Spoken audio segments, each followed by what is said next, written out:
Hola Quinto, ¿cómo están? Bueno, hoy les voy a mandar un videito con unos cuadros un poco más largos, no tienen ninguna tarea para hacer, pero eh, son varios cuadros para terminar de cerrar el tema de economía de posguerra que empezamos a ver la semana pasada en la videoconferencia. Y como saben, los que participaron el lunes en la videoconferencia del proyecto, a partir de la semana que viene ya no vamos a dar más contenidos por el momento de la materia hasta que no se termine el proyecto, que seguramente va a ser pasada las vacaciones de invierno. Entonces, para poder cerrar con el tema que estamos viendo, yo lo que hice fue prepararles varios mapas conceptuales para poder cerrar el tema de economía de posguerra y cuando volvamos a reiniciar con nuestros contenidos, ¿sí? De meternos ya en otro tema y empezar bien con otro tema ya habiendo cerrado este. Así que van a recibir unos cuadros, se los voy a ir explicando, que tienen que ver con, nosotros ya venimos viendo los cambios que hubo terminada la Segunda Guerra, sabemos que comienza la famosa Guerra Fría, que los Estados Unidos pasan a jugar un papel importantísimo en todo esto. Justamente también se crea lo que se llama el Plan Marshall, ¿no? La ayuda estadounidense para con un montón de países, en realidad ya sabiendo de que siempre hay algo detrás que significa buscar nuevos mercados, ¿sí? Y nuevas dependencias económicas para los yanquis. Pero también donde más reflejado se ve el ascenso de las economías principalmente capitalistas es en lo que son los cambios tecnológicos.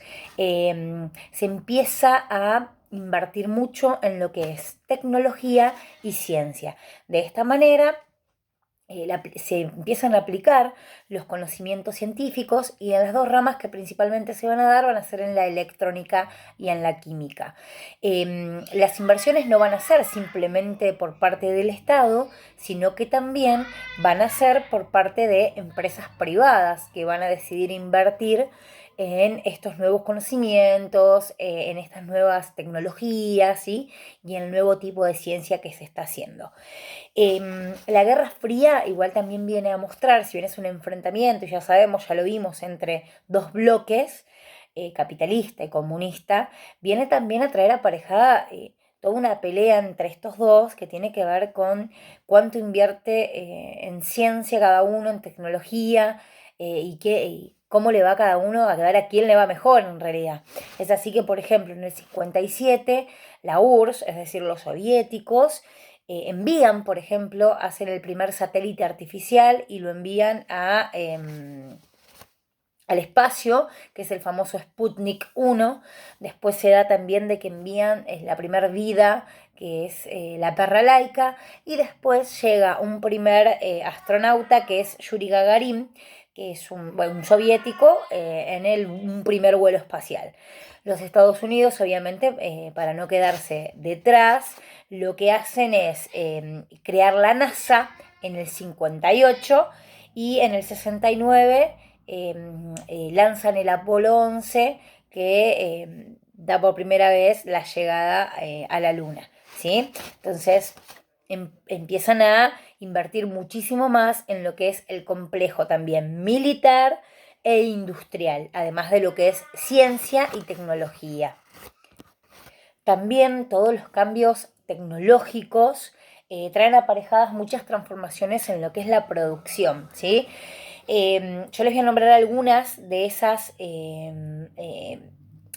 digamos, producciones o en qué lugares tuvieron mayores transformaciones, por ejemplo, lo que es la química, aparecen nuevos materiales para la producción, como ser el plástico, el mayor uso del caucho, de la fibra sintética, en lo que es la electrónica aparecen los primeros transistores, por ejemplo, en la petroquímica hay una producción a gran escala de lo que es fertilizantes, pesticidas, herbicidas, ¿sí? Que conocemos nosotros en lo que es las producciones en el campo.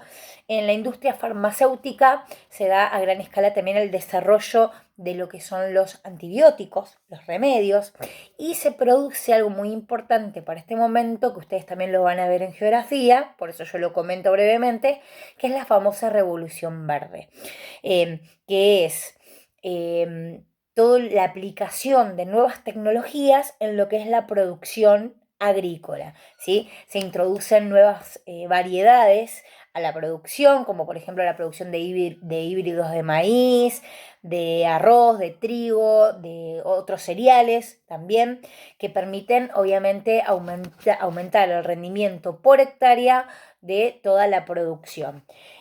También se hace o se produce un crecimiento muy importante en lo que es el transporte y las comunicaciones, ¿sí? Por ejemplo, se expande muchísimo la utilización del automóvil y también se expanden mucho las redes de transporte y comunicación, se empiezan a ampliar, lo que permite una gran integración económica mundial, ¿sí? También se da aparejado a todo esto un gran crecimiento de las empresas, las empresas que pueden invertir y que pueden involucrarse en estos nuevos desarrollos y aplicarlos en sus producciones, ¿no? Entonces, las grandes empresas, principalmente las norteamericanas, pero también había japonesas y algunas europeas, también lo que hacen, además de expandirse a nivel nacional, se empiezan a expandir a nivel internacional, es decir, que ponen filiales de sus empresas en otros países. Y es así que se las empieza a denominar a estas como empresas multinacionales, ¿sí? Y algo muy importante de esta época, que tienen que tenerlo acá, porque lo vamos a ver cuando volvamos a ver Argentina, es que aparece un nuevo rol del Estado, ¿sí? Aparece una nueva función en los estados, no en todo el mundo, pero en la gran mayoría, principalmente de los países capitalistas, aparece lo que se llama el estado de bienestar o también llamado el estado keynesiano. ¿Por qué se llama así? Porque este estado, justamente el que va a crear esta idea de estado, es el economista John Keynes, ¿sí? Por eso se le va a decir keynesiano. ¿Cuáles son los postulados y objetivos del estado de bienestar? Incentivar muchísimo el consumo. ¿Cómo se incentiva el consumo? Bueno, lograr altas tasas de empleo, ¿sí? Altas tasas de crecimiento económico, de manera que la población pueda tener dinero y pueda consumir más. Es la única manera que se genere consumo, que la gente tenga más dinero, ¿sí? Que el Estado empiece a intervenir más como un distribuidor de recursos, redistribuidor de recursos, ¿sí? Que los recursos lleguen, digamos, a todas las partes de la población y que el Estado sea el que garantice eso, ¿sí? Eh, lo que va a hacer el Estado en su nuevo rol es atender cuestiones, aspectos que antes pertenecían solamente a ámbitos privados, ¿sí? Por ejemplo, el sistema de salud, el sistema de educación, la jubilación, la seguridad en el desempleo, los seguros de desempleo, ¿sí? Porque el objetivo del estado de bienestar es garantizar para toda la población, ¿sí? De manera universal, un mínimo nivel de ingresos, lo que ustedes conocerían hoy o habrán escuchado como decir, ¿vieron cuando dice cuál es el sueldo mínimo? Bueno, garantizar un mínimo de ingresos para toda la población, que nadie tenga menos que eso, como para garantizar una mayor equidad, ¿sí? Y también garantizar prestaciones para todos, repito, de salud, de educación, de jubilación, ¿sí? El seguro de desempleo, y cómo se iba a financiar eso, de dónde se iba a solventar ese manejo a través del pago de impuestos, ¿sí? El estado de bienestar nosotros ya lo habíamos empezado a ver cuando vimos peronismo, chicos. El peronismo es el fiel reflejo de un estado de bienestar acá en lo que es América, bueno, nosotros en Argentina, ¿sí? En los países comunistas, ya que justamente estamos en Guerra Fría, la economía no fue de la aparejada o de la misma manera que fue en los países capitalistas. La mayoría copió el modelo económico de lo que era la URSS, ¿sí? De una economía de planificación estatal, ¿sí? Que los medios de producción pertenezcan al Estado, que el Estado sea el que regule todo esto, pero experimentaron diferentes momentos. Por ejemplo, la URSS fue la que mayor progreso se experimentó, más o menos hasta los 70, y después su crecimiento fue en caída, además de que tenía muchísimo gasto por el complejo militar, industrial en el que estaban invirtiendo, que la Guerra Fría ya sabemos que justamente se termina porque ya no podían gastar más, era un gasto tremendo lo que estaban haciendo y la economía de la URSS justamente estaba en descenso. Tal vez al que mejor le fue en algunos momentos fue a Checoslovaquia, por ejemplo, dentro de lo que son los países comunistas, ¿sí? Pero, por ejemplo, en Europa Oriental, que adoptaron el sistema comunista, ya venían con, por ejemplo, una superestructura o estructuras menos desarrolladas, ¿sí? Y también eso vino aparejado con una crisis económica importante que lo llevó un poquito más a la decadencia y no al crecimiento como por ahí experimentaron algunos de los países capitalistas con este nuevo Estado.